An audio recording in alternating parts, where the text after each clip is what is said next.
Всем привет! Меня зовут Мария Мироневич. Я сертифицированный нутрициолог и коуч Европейской коучинговой ассоциации. И вишенка на торте, я избавилась от 55 килограммов лишнего веса. Да, когда-то мой вес составлял 120 килограммов. Вам не верится? Мне сейчас тоже. И, конечно же, чем ближе праздники, тем больше сообщений от вас я получаю. Маша, я вроде бы снижаю свой вес, но на меня уже поглядывает майонез. Что приготовить на праздничный стол? Сегодня мы с вами приготовим 5 простых, быстрых, вкусных салатов. Спойлер, мы будем готовить из свеклы, селедки под шубу не будет, будет намного лучше. Как всегда, как вы любите, будем готовить просто, быстро, вкусно из доступных продуктов. Начинаем!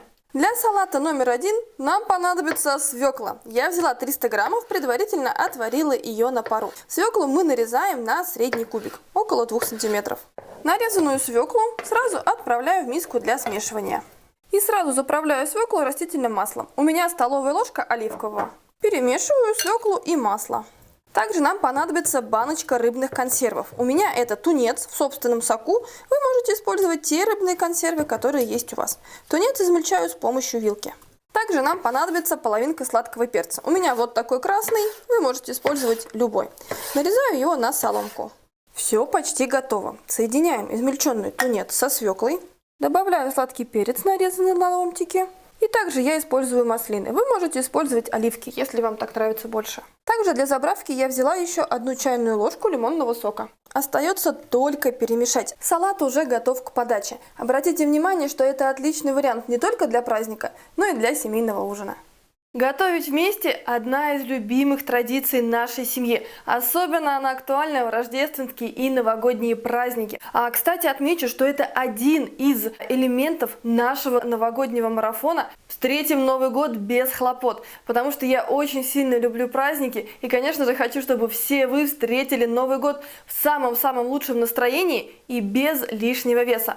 Все подробности о новогоднем марафоне будут в описании под этим видео. Ну а вы пока поставьте лайк моим девчатам, которые помогли мне подготовиться к съемкам этого видео. Салат номер 2. Пригодится вам во всех случаях, когда пост и праздник совпадают. У меня 150 граммов сыра тофу. Нарезаю его сначала на ломтики, затем нарезаю на вот такие брусочки. Я знаю, что тофу не нравится многим, но тофу в пост – это отличный источник белка, так же, как и все продукты сои, он содержит триптофан. Сделать соевый сыр вкуснее поможет соевый соус. Добавляю 1 столовую ложку. Поскольку вкус сыра абсолютно нейтральный, мы можем с помощью нашей заправки придать ему любой вкус. Перемешиваю соевый соус и сыр тофу. И это только начало приготовления нашего соуса. Также я взяла 1 спелый авокадо. Авокадо спелый – это темный и мягкий. Легким движением руки избавляемся от косточки. И измельчаем мякоть авокадо максимально просто. Не вынимая из кожицы, нарезаю сначала вдоль, ну а потом поперек. В измельчитель сначала отправляю 30 граммов орехов. Измельчаем орехи в блендере. С помощью ложки достаю мякоть авокадо и соединяю ее в измельчителе с орехами. Затем отправляю 3 зубчика чеснока. Как вы видите, я их нарезаю. Чеснока можно уменьшить или увеличить количество по вашему вкусу. Немного посолю. Приготовим наш соус. В итоге получаем вот такой красивый крем, который не едим, а честно заправляем им салат. К сыру тофу отправляем наш вкуснейший, очень густой и ароматный благодаря чесноку соус. Перемешиваю тофу и соус. 300 граммов отварной свеклы также нарезаю кубиками. Кубики свеклы также отправляю в миску для смешивания. Добавляю 100 граммов консервированной фасоли, вы можете использовать отварную. Ну а теперь дело за малым. Остается просто перемешать все ингредиенты, и я думаю, вы уже заметили, что мы приготовили этот салат без капли масла. Сервируем наш салат, и несмотря на то, что он без масла, несмотря на то, что это постный рецепт, без яиц, без мяса и так далее, но он получится очень сытным, благодаря тому, что мы использовали авокадо, орехи, сыр тофу и фасоль. Это те ингредиенты, которые помогут вам испытать сытость, конечно же, чудесный, восхитительный вкус, благодаря нежному авокадо, остренькому чесноку и нейтральному сыру тофу. Наш постный салат со свеклой готов. Приятного аппетита! Готовим салат номер 3. Свеклу нарезаю сначала на ломтики. И пока я нарезаю свеклу, я знаю, что у многих уже возник праведный гнев. О боже, Маша, мы хотим снизить свой вес, а ты нам тут предлагаешь все готовить из свеклы. Она же углеводистая.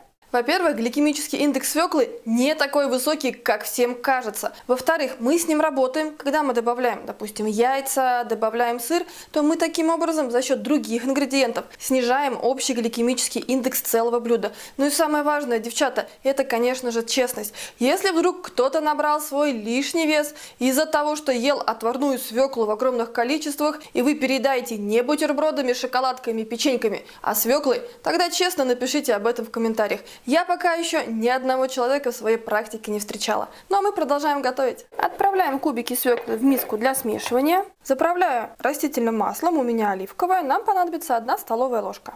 Ну и перемешиваю свеклу с маслом. 150 граммов соленых огурчиков, именно ферментированных, если есть возможность, берете такие. Нарезаю мелким кубиком, как и свеклу. Отправляем огурчики к свекле. 3 отварных куриных яйца также нарезаю мелким кубиком. Затем 100 граммов сыра гауда. Вы можете использовать любой другой сыр, также нарезаю мелким кубиком. Теперь добавляем в миску для смешивания яйца и кубики сыра. Перемешиваем наш простой, вкусный и красивый салат. Сервируем наш салат. Он вам понравится благодаря чудесному сочетанию сладости свеклы и, конечно, солененькому огурчику. Ну а яйца и сыр в составе придадут ему сытость. И вы наедитесь совсем небольшой порцией. Наш салат номер 3 готов. Приятного аппетита! Для салата номер 4 нам понадобится 300 граммов филе куриной грудки. Вы можете использовать также индейку. Филе нарезаю на средние кусочки. Маринуем филе, добавляю столовую ложку соевого соуса, чеснок в гранулах, вы можете пропустить через пресс обычный чеснок, и итальянскую смесь специй. Вы можете использовать те специи, которые нравятся именно вам. Перемешиваем и оставим буквально на 1 минутку. Я добавила уже 1 чайную ложку растительного масла и предварительно разогрела сковородку, для того, чтобы уже кусочки мяса сразу схватывались. Ну и, собственно говоря, выкладываю их на сковороду. 3 минутки я готовила курочку на огне выше среднего. Как вы видите, она отлично подрумянилась. И теперь просто переворачиваю на другую сторону. Теперь накрываю крышкой, отставляю еще на 2 минуты на огне выше среднего, потом выключаю нагрев, а сковородку оставляю здесь. Пока курочка у нас готовится на остаточном тепле, я не теряю времени и нарезаю свеклу мелким кубиком. Яйца также нарезаю мелким кубиком. Прошло 5 минут, куриная грудка готова, и я нарезаю ее на мелкие кубики. Для смешивания я уже добавила свеклу, яйца и куриное филе. Теперь немного присаливаю, делаем это по вкусу. Добавляю баночку консервированных грибов и столовую ложку растительного масла, у меня оливковое. Ну а теперь перемешиваю наш салат. Такой салат отлично подойдет для тех, кто любит более сытные варианты, потому что мы с вами здесь использовали и куриную грудку, и яйцо, и грибы. Будет очень сытно и вкусно, без всякого майонеза. Салат номер 4 готов, приятного аппетита! Для рецепта номер 5 я взяла 1 красную салатную луковицу и мелко ее нарезаю. Свеклу натираю на крупной терке. Куриную грудку я приготовила так же, как в предыдущем рецепте, и нарезаю ее. Собираем наш салат. Добавляю к луку квашеную капусту, кубики куриного филе, зеленый горошек. Я использую замороженный, предварительно его разморозив. Вы можете брать консервированный. Ну и, конечно же, добавляю натертую свеклу. Заправляем салат растительным маслом, у меня оливковое. Ну и, конечно же, все перемешиваем. Сервируем наш салат. Я уверена, такой салатик придется по вкусу всей семье, но особенно он понравится тем, кто любит винегрет. Наш салат готов. Приятного аппетита! Готовьте эти 5 салатов из свеклы обязательно. Оцените мою работу, поставьте, пожалуйста, лайк, подписывайтесь на канал. И также в описании оставлю ссылку на мой телеграм-канал. Обязательно подписывайтесь, там я провожу прямые эфиры. Я всем желаю хороших, светлых, уютных, семейных, рождественских и новогодних праздников. С вами была Мария Мироневич.